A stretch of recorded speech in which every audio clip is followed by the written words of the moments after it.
Good morning. Thank you for joining me on this perfect fall morning. It is so beautiful out, and I'm thankful we get in the Word for a moment here today.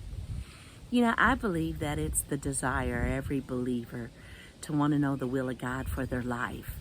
I quite often have people come to me and say, Pastor Sherry, I want to know God's will for my life. And they seem frustrated because they seem to not be able to hear what His will is for them.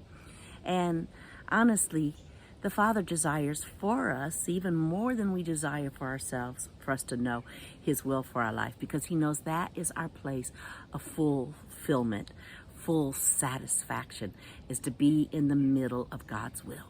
So where do we start? Where do we start to know the will of God for our lives? Where we start is to hear the voice of God.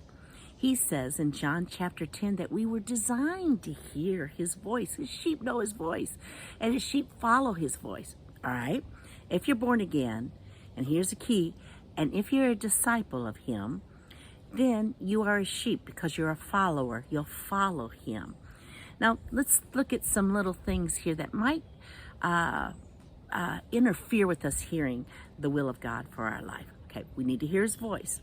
You hear His voice in His presence. You hear His voice in His Word. If you will spend that time in His presence, spend that time in His Word, He is going to speak to you because He made a promise. You draw nigh to Him, He'll draw nigh to you.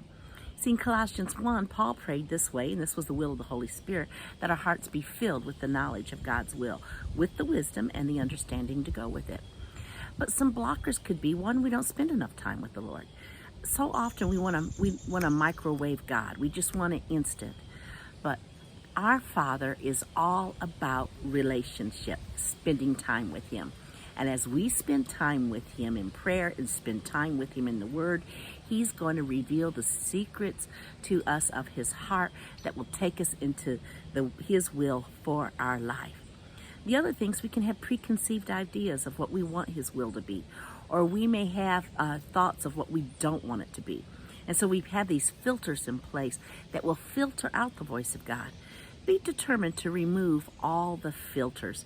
Just go in with your heart wide open, your mind wide open to the voice of God, and be ready to receive that will, implant it in your heart, and get set to go on the adventure of a lifetime. I love you. I look forward to being back with you on Friday.